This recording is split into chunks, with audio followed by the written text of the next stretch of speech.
Hey there, business building warrior. It's your buddy Jim. This is Silent Sales Machine Radio. Today, I'm going to educate you and take away some of the maybe scary thoughts that you've had about IP complaints. That's intellectual property complaints on Amazon. Here you are happily selling a handful of great products on Amazon, and one day you get this scary message in your inbox, and you don't know how seriously you should take it. You don't know if it's something you need to take action on or if you can ignore it. IP complaints, people saying, hey, you're not allowed to sell that. And you get these messages through email or through the Amazon messaging system, or maybe even a packet in the mail, a scary FedEx package with a lawyer emblem on the cover. How frightening is that?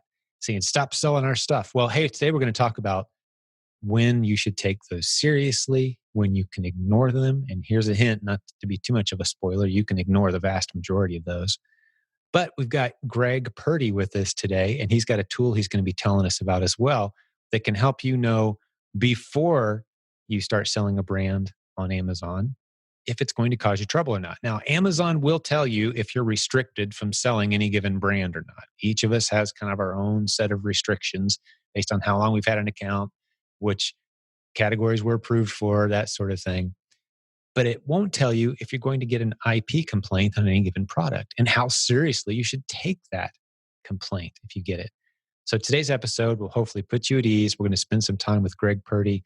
His tool can be found, the best price you'll find anywhere on it. It's called AZ Alert, and you can find it at silentgym.com/IP, as in intellectual property. I'll repeat that one more time before we bring Greg on.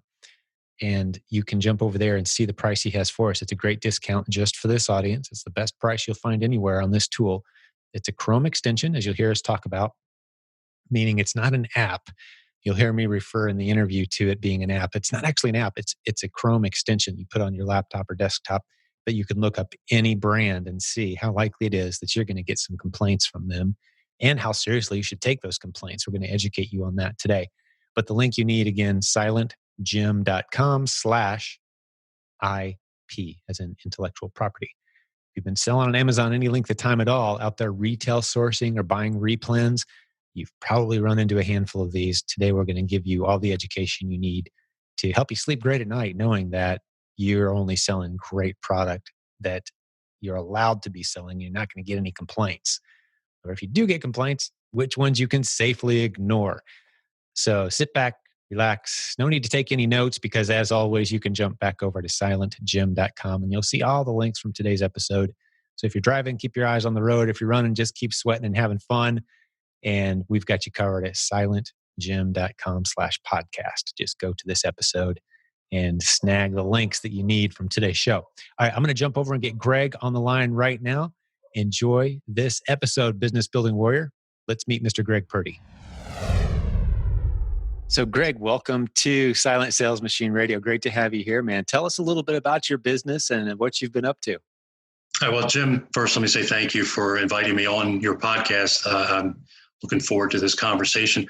So, for those that don't know me, I'm Greg Purdy. I've been selling online since the 90s. I found eBay in 1999 and did very well with it. Got to the point where I was taking consignments from other sellers and built a fairly substantial eBay business prior to even discovering Amazon. And once I discovered Amazon, I really focused most or a lot of my attention on the Amazon side of my business and grew it fairly quickly. A few years later, I started a website that deals with Amazon sellers and provides resources for Amazon sellers. And because of that, and because of working with a team of VAs in the Philippines and working with subscribers in the US and all around the world, I was having to use a lot of tools. And so then I kind of got into the tool creation business, we'll call it. I'm not a web designer. I don't actually do that part of the work, but I knew what I needed. I was able to write on paper what I needed a tool to do. And so we started creating tools for Amazon sellers as well through another one of my companies. And that's been a big part of my focus for the last few years. And that's what takes us to today's hot topic. I don't think we've talked a whole lot about this in past episodes. Here we are about 250 episodes in or more to this show. And one of the concerns that a lot of Amazon sellers have, one of the things they run into frequently is they get these letters, cease and desist letters. Sometimes it's from a competitor who just is trying to scare you off of selling a product. Sometimes it's from the company who really doesn't have any teeth to make you stop doing anything. And sometimes it's actually a legitimate IP complaint or trademark issue or something that you do need to pay attention to. And I want to talk a little bit about how you can know the difference. It's a game that even true pros sometimes find themselves guessing at, but the vast majority of the time, you can tell the difference fairly easily. And you've got a great tool that can help alert you as well. We're going to talk about to potential IP complaints based on fellow sellers kind of reporting which brands are causing trouble. Of the millions of brands out there, there's a handful of them that consistently will come after you and try to scare you away. And you've got a tool. So talk about some of those issues in any order that you'd like, because you've studied this issue in depth. So there are really about three ways that you receive notification, whether it be from Amazon or from the brand themselves. And it's either going to come directly from Amazon in an email, or you're going to get something through your buyer seller messaging on Amazon in your seller central, or you may wind up getting something in the mail, maybe a FedEx letter from a law firm. That's usually the three ways that you will all of a sudden realize that, well, there's an issue with this product. And let's just address those three ways. If you get a message from Amazon telling you that you are violating someone's intellectual property, you need to take it very seriously.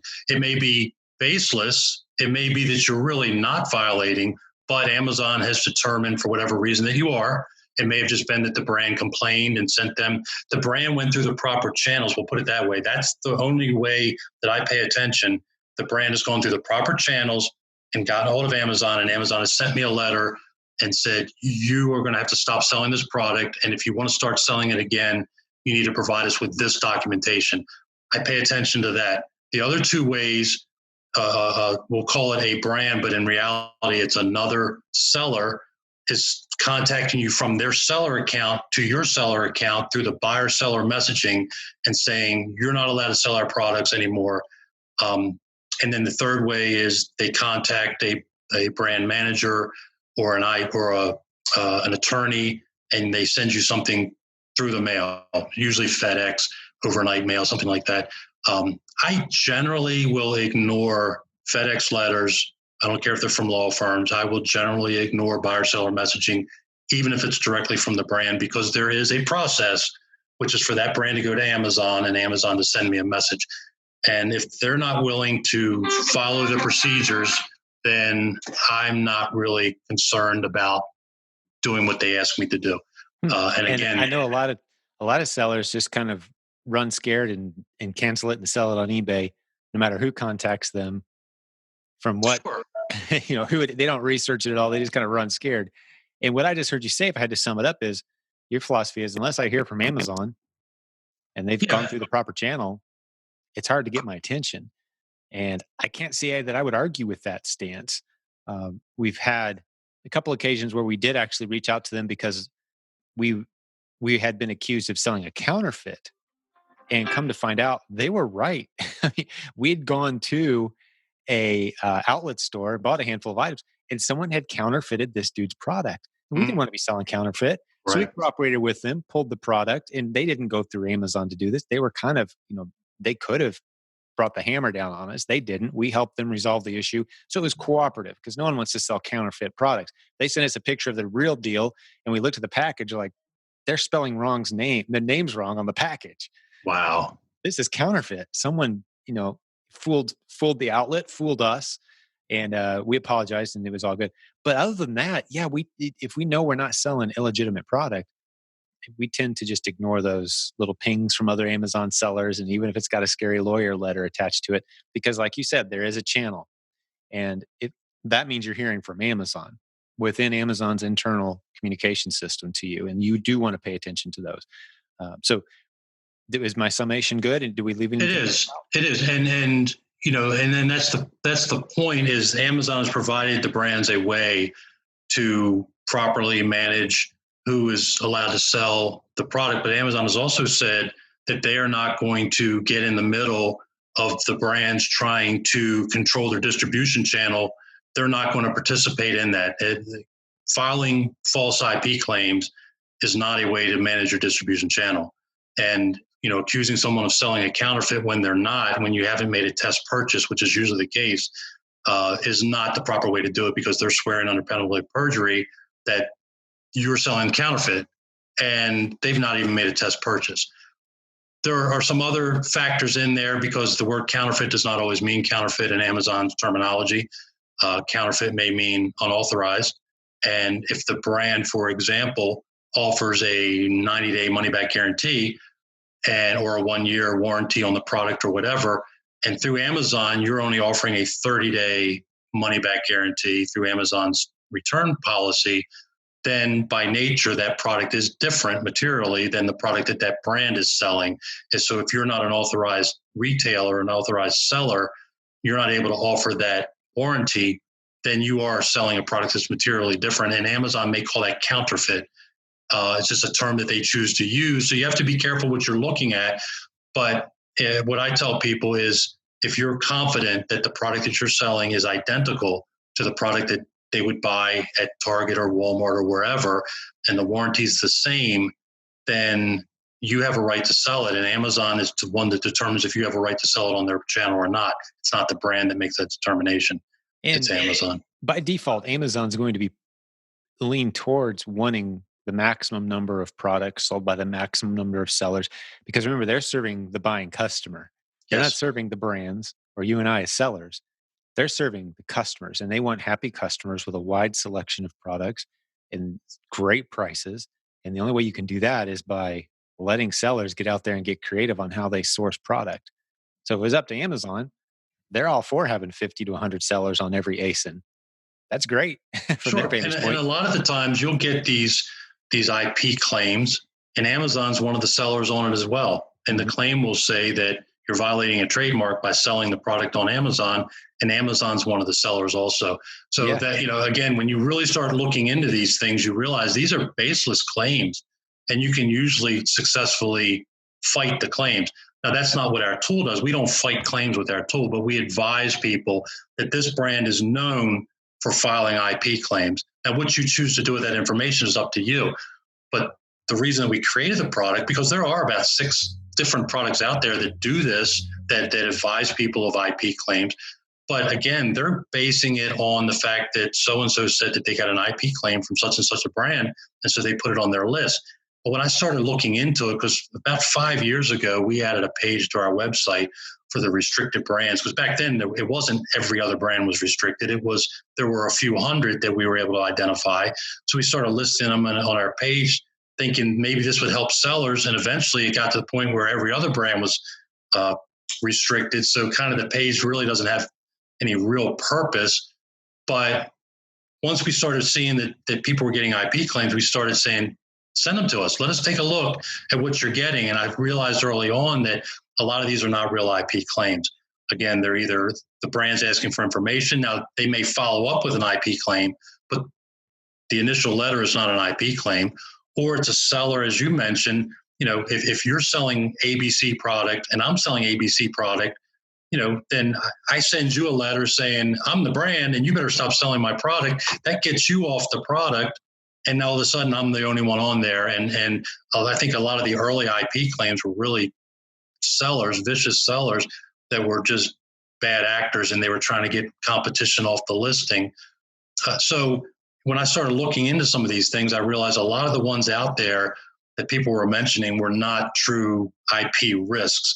So we created a tool, AZ Alert. It's by Ace and Zen. That's what AZ stands for. And we created AZ Alert to where when you're on a product page, if you have our tool, it will pop up and it will tell you if this brand is an IP risk. It also gives you a place, if you know it's not showing on the tool, but you know that you've gotten a letter from Amazon or a message from someone about this, you can forward it to us and we will confirm it. And I want to say that a large percentage of the ones that I'm getting, I can't confirm them because, again, I'm getting messages. People will get a message from Amazon that a product is now restricted because it requires a prescription or the product has been recalled. and they assume that that's an IP alert. And in fact, it's really not. It's a product restriction. Or they'll get a message from the brand asking, where did you buy this product from? We're just trying to make sure you're buying legitimate products. And they say, oh, that's an IP claim. And in reality, it's not. It's just a request for information. So when I go through and I look at these messages, I'll say, well, it's not really an IP claim, so we don't add it to our tool. I believe that all the other tools that are out there, it doesn't matter what it is. If you say you got an IP claim, they're going to put it on their tool. So we distinguish. Now we have listed ones that are on some of these other tools, I'm sure, because you'll see threads on Facebook where people will go in and contribute to the thread, and they'll list all the brands that they know that they've gotten IP claims from.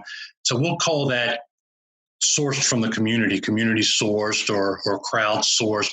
And we'll list it and say, yes, this brand is reported to have filed IP claims in the community, but we've not been able to confirm that. But if it gets confirmed, it will be listed as confirmed. And you'll know that I actually have that on file. I have that document on file, a legitimate IP claim that I can pull up at any time and show, yes, in fact, this brand does file IP claims. The other thing to keep in mind is just because a brand files IP claims doesn't mean that every seller is affected. I'll give you a real good example. I've used the Lego example many times, but I use it here and then I'll expand upon it. Lego, do they file IP claims? Well, the answer is yes. If you were to go to China or contact a manufacturer to create, you send them a Lego and say, I want you to make this for me. And they make it, it's identical to Lego. It's got the Lego logo on it, and you get the box and you maybe change Lego and misspell a logo or something. And you put this product in the box and you sell it on Amazon and Lego sees it. They're going to file, besides a claim, they're probably going to file a lawsuit, but they're going to file a claim and say that you are violating their trademark, their intellectual property, whatever it is, the design or the use of it or whatever. You're trying to pass yours off as a Lego. You're trying to trick people. You're trying to use Lego's reputation and brand to sell your product. And you'll get an IP claim. Does that mean I can't sell Lego? It absolutely does not. I can go to Target, buy Lego, sell on Amazon. They will leave me alone because I'm not violating anything. So just because you got an IP claim doesn't mean that every other seller has to stop selling. And I think that that's a mistake that people are making, is they see the name and they say, can't sell it. And that's really not the case. Yeah, it's a lack of understanding of how the system really works. Amazon's designed to be a third-party marketplace where anybody can sell anything. That's what they want. There's a handful of exceptions to that. Some brands have locked down to where they're the only one that can sell it, but it's really not that many brands. It's most brands would like to have it that way, but actually jumping through the navigation to make it. I mean, even Lego hasn't been able to do that. We sell Legos all the time. Sure. Thousands of other sellers do too. Would Lego prefer to be the only one selling Legos on Amazon? Probably, but they haven't locked it down. Nike even got to the point where they left Amazon because they couldn't lock it down, right? So Nike just left. So no, I haven't looked. Like, I still see Nikes on there. Those must all be third-party sellers. They are all third-party sellers, yeah. Right. And so Nike's a great brand. I guess you could say the tide's kind of in our favor as sellers. It really is. There's a lot of things working in our favor. But if you're going to run scared, every time someone says, oh, I got an IP complaint on this brand, don't ever sell it again. Well, that's not necessarily all the information you need. And what I like about your tool, Greg, and by the way, I want to drop that link on everyone. If you go to silentgym.com/IP, as in intellectual property, we haven't even said what IP stands for, intellectual property, silentgym.com/IP. That's an app that anytime you're getting ready to source something, you can check and see, what Greg's team has to say about that brand. And I love that you distinguish between a community sourced alert where someone might be saying, oh, wow, I got an IP complaint on Legos. No one sell Legos ever again. And then thousands of people stop selling Legos unnecessarily. Right. We say this is community. We haven't actually seen a legitimate document that tells us that they've brand registered and locked that brand down and no one else can sell it. We haven't seen that evidence yet. So, proceed with caution, perhaps. Don't buy 1,000 units, just buy 100, and proceed with caution. Or the other, you've got the red flag, like, yeah, legit, you're going to get some IP complaints with this brand. Be ready to defend your territory. Or the green light. Hey, go for it. We've never heard an IP complaint. And what I love too, and I just want to put it in my own words, Greg, and this is the thing that makes your tool stand out. This is the reason we've got you on the podcast today instead of a handful of other tools that are out there that I've seen promoted, is you don't let these false flags into your system. Meaning, just because someone says they got an IP complaint, they may not know what they're talking about. It may be their competitor that just sent them an email and tried to sound all fancy and scary. It scared them away, and they come running into some Facebook group and say, "Oh, that brand's locked now. I got a scary letter." You're not necessarily going to fall for that. Whereas the other tools seem to be consistently anybody can complain. And even if I wanted to be creative, let's say I discover a great brand and it's selling well, I could report to these guys and say, "Oh, these guys are horrible. Yep. Their legal department is brutal. Like, you'll get IP complaints day one." What I'm really doing is making sure I'm the only seller. You can manipulate the other one. You don't let that manipulation happen inside of your tool. That's why it's got the most accurate data. Yeah. So what are we leaving out? What else can we share with folks to help them educate themselves and convince them that they need a good tool like this? If you're doing a lot of retail sourcing, we got a lot of people who do a lot of replens sourcing, for example, in our community. This is a brilliant tool to take along with you, just to know what you're getting yourself into with the different brands as you start sourcing. So let me clarify. So it's a browser extension. So it's a Chrome browser extension. So it's not going to work on a phone. So you're not going to be able to use it in the field. We do not provide a database of all the brands that we have, obviously, because then that just would go out to everybody, and it pops up. So if you're on your laptop, your desktop, and you're sourcing on Amazon or you're looking at product pages or whatever, if there's an issue, this will pop up and tell you that there's an issue with this product. So it's not going to work in the field now. Are we going to do that at some point? I don't know. We don't have a scanning app, so it would require us to create a scanning app. In my mind, there's no need to create a scanning app. I think there's some really good ones on the market. So I would not expect ASINs then to be coming out with a scanning app in order to include this as an in the field tool. But if you've sourced and you've come back, you're going to have to load them up in the inventory lab or whatever. You will be on your desktop or your laptop. This will warn you. So it's a Chrome extension that gives you. And we actually, some of our tools integrate. It's a Chrome browser extension, yeah. And we actually integrate with Inventory Lab on some of our tools. So my belief is that we're going to probably integrate this tool with Inventory Lab as well, just as a last minute reminder. And I've seen things change also. I've seen before where I've scanned products and I'm able to sell them. And then by the time I get them to the shop and I go to load them up into the Inventory Lab, I'm restricted. For whatever reason, Amazon has restricted the brand. So for that reason, we integrate with them to where as a last second reminder, if you use that product, then you will get that last second warning before you send the product to Amazon and it becomes stranded. So if we can do the same thing with this tool, which I believe that's going to be in the works or going to be finished pretty soon, then if you are using Inventory Lab, it'll pop up and warn you at the last minute that, you know what, you might want to take a look at this again. So perfect. Talk to me a little bit about the pricing and the deal you've got for our listeners. I gave that link earlier. What's this going to set you back? Well, I know these prices could change. So if someone's listening to this episode 6 months after we recorded it, things may have changed. Right. But so it's a one-time purchase. It's not a yearly subscription. It's one time, $79.95 or $79.97. I think we went with, and buy it once. And as long as we are making the tool, it will load up on your Chrome browser. If you're using Chrome, you'll be able to use this tool. But we made a special price for friends of Jim Cockrum. And if you use Jim's link, silentjim.com/IP, we're taking $20 off of the price. So you get it for $59.97, one-time payment. I hesitate to use the word lifetime because, again, the tool may be out. And here's the scenario. Amazon may all of a sudden make every product an IP risk. And then at that point, I wouldn't need to make the tool anymore. That would make it very easy for me. Or they may decide that there's no such thing as IP risk anymore. They're going to stop allowing brands to do that, which mean I wouldn't have to make the tool anymore. So I'm not going to use the term $59.97 lifetime subscription. We'll say $59.97. As long as we make this tool, you'll get it. And that's using your link only, silentjim.com/IP to get that price. Appreciate that great discount. And I think it'll help put a lot of people at ease because if you stand back and look at the big picture, I think my estimation is 70% of the freakouts over IP could have been ignored. Sure.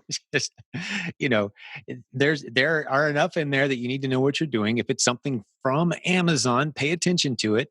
But the vast majority of the times, if it's not from Amazon, the best action you can take is no action. Just kind of let it go. I Keep agree. selling. Sometimes you may decide it's not worth the fight. Now, I'm not saying it's not worth the risk, because there may be no risk involved, but sometimes it's not worth the fight. You may be getting a letter from this brand every day in your buyer seller messaging. You may be getting a threat every single day, and they may never leave you alone. And you may decide at some point it's not worth it. I'm tired of this, and so you stop selling the product. It wasn't that profitable or whatever. So there are reasons to stop. You may get the 6-page. There's this one law firm everybody's familiar with, and you get a FedEx letter with 6 pages of them trying to cite case law and define what every term means and threaten you on all these different levels. And I've found that makes real good kindling in the wintertime for my fireplace. and honestly, but I also have determined on some that, you know what, I don't want to deal with them anymore. I'll stop selling the product. But some of the products, one of my best selling products, I listed the product on, I forget the date, but we'll say, September 7th. And on September 10th, I got a message in my buyer seller messaging telling me that I was violating their trademark or something. I ignored it. It went on to become one of my best selling products, selling thousands of units. So, do what you want with the information. I mean, again, the buyer seller messaging, according to Amazon, is for buyers to contact sellers, not for brands to contact sellers, not for sellers to contact sellers, but for buyers to contact sellers for information about their product or vice versa, about their purchase. And any other use of that is against Amazon's terms of service. And I know for a fact, if you go to court, if the brand were to take you to court and say, well, we contacted them through Amazon chat, I'm pretty sure the judge would throw it out, because Amazon chat is not a legal means of communication. So if they want to threaten you through there, that's not the way to do it. So I just don't pay attention to them. I may, again, if it's done right, and I've had some brands contact me and they seem so nice. It's like, wow, these people are very kind. They're speaking to me like a professional would speak to another professional, and they're asking me nicely. And I may reply to them, thank you, I appreciate that. And yes, I will stop selling your product. Do I have to do that? No, but I've chosen to do that on a time or two just because I like the way that they've approached it. But the right way to do it is for them to gate their brand, use Amazon brand registry to gate their brand and stop sellers from selling their products, and control their distribution before it gets to Amazon, not after it gets to Amazon. And if they don't choose to go that way, I just usually will ignore them. IP complaints are not a way to control brand distribution. Yeah, that's right. It's just not. But if you want to know who you're dealing with beforehand and avoid some of those headaches, silentjim.com/IP is a great tool that you can use to go through, especially those of you who are sourcing a lot of different products, retail arbitrage strategies, replen strategies. This is a tool that's going to save you some heartache and some pain of running into stuff that you can't sell. The Amazon seller app will tell you if it's truly restricted, but it won't tell you if you're about to sell something. It'll give green light and say, yeah, you're allowed to sell this, but it's not going to tell you, hey, you're about to get a letter a day from a scary lawyer. Right. These guys are crazy. It won't tell you that. And the truth is, anybody can sue anybody anytime they want. Now, I haven't heard, I'm sure there's probably a case or two out there somewhere, but I haven't heard of a case where someone successfully sued a seller if they weren't brand registered, unless it had something to do with, like you talked about earlier, the warranty issues. That's to the best of my knowledge, and I'm not an expert on that part of the subject. To the best of my knowledge, the warranty issue has been deemed in some court cases to be to make that product materially different. And because of that, they've been able to successfully accuse people of selling counterfeits. I know of more cases where sellers have sued brands for filing false IP claims than I know of brands suing sellers for I've selling I've heard of products. some big settlements actually where Yeah. someone came in claiming to be the brand Mhm. and chasing someone off of one of their listings. And the guy figured out that it wasn't really the brand that was contacting him. There was a countersuit and it was a lot of money. I've heard where the brand themselves have been sued as Yeah, the well. brand itself was completely uninvolved in the entire affair. It Mm. was just two sellers, one of which was representing himself as the brand. So if you're out there trying to do that stuff, Mhm. don't, because the law is on the side of the good guys on this one. You will get burned. Well, this is a good episode. I think we've given people a pretty deep dive. There's another 5% of this subject. If you had a lawyer on here, we could dive a little deeper. But I think this is 95% of what you need to know about IP in this one podcast episode. And a great tool, silentjim.com/IP to get the best price out there on Greg's tool. What do you guys call it? AZ Alert. Easy AZ Alert. alert. So yeah, when we created the company, this is just one of our tools, but ACE and Zen. I wanted AZ because of Amazon. I knew I couldn't use the word Amazon, so I used the word ASIN, and I needed a Z word. And there's not a lot of Z words in the dictionary. So I looked at ASIN Zebra. I didn't like that. I looked at ASIN Zombie. I actually bought that URL and or that name, and then but I came up with ASIN Zen. I don't know Buddhism very well. I don't know it at all. I'm a Christian, but I know the word Zen has something to do with being at one. So we took the tagline, helping you become at one with Amazon. And all of our products are to help the sellers, to get along well with Amazon. That's cool. That's cool. Yeah. I appreciate the great discount and the great information today. It's really good hanging out with you. Hope to see you at the Proven Conference. We were talking a little bit beforehand. Looking pretty good. You're going to make it this year. It's been I'll a do few my years best. since we saw Yes. you at one. So looking My forward kids to are that. growing up and I have more time to myself now. So I'm hoping to be there this summer. That'd be beautiful. Be beautiful. And if you do see Greg at the event, be sure to go up and tell him thanks for this great episode and for all that he contributes for Amazon sellers. And as we wrap up this episode, let me just thank the business building warriors out there hanging out with us today. Hopefully you learned some new stuff. Hopefully you feel more confident and comfortable out there sourcing and selling product. And certainly take a look at Greg's AZ Alert product to help you be even more confident that you're not going to run into any IP issues. But thanks for hanging out with Greg and I today. We'll have another great episode for you real soon. God bless all the business building warriors out there. This is Jim signing off.